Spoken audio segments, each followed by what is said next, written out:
A CNN poll released today, just one day before the election, shows President Barack Obama and Mitt Romney in a dead heat in swing state Ohio. The poll puts President Obama at 50% and Governor Romney at 47% among likely Ohio voters. Polls like this one are far too familiar during this election season, but it hasn't always been this way. Ohio University Assistant Professor of History Mark Nevin joins us now in our studio. Thanks for being here. Hi, nice to be here. Well, I wanted to start off and just come right out and ask it. So how did public opinion polls become so important? Well, they've always been a part of the presidential process ever since the first modern public opinion poll really came out in 1936. The father of polls, really George Gallup, in 1936 predicted Franklin Delano Roosevelt's victory. And after that point, they've really been a part of our political process, but it's not really until the 1968 election where they become a mainstay of presidential campaigning. That year, they really were integral to all the campaigns and really influenced the outcome of that election like no other before it. And in the 40 years since then, we've seen their importance really only grow in presidential elections.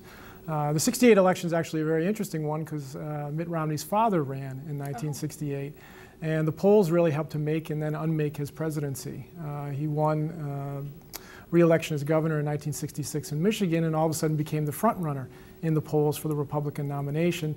And he ended up, entering the campaign before he was really ready because polls make it easier for politicians to raise money and generate interest. And he started, at one point he was the only person campaigning in 1967, so he got a lot of attention.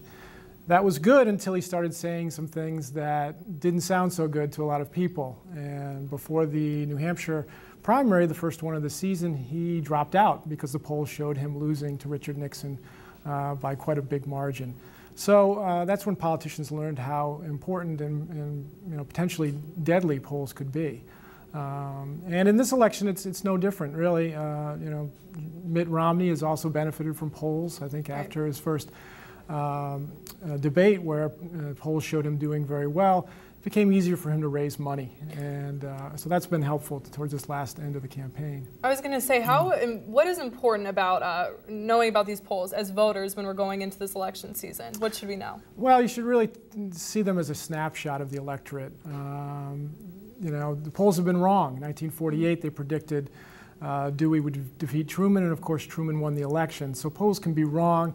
And they're also not very good at kind of measuring the depth of people's opinions on complicated public policy issues.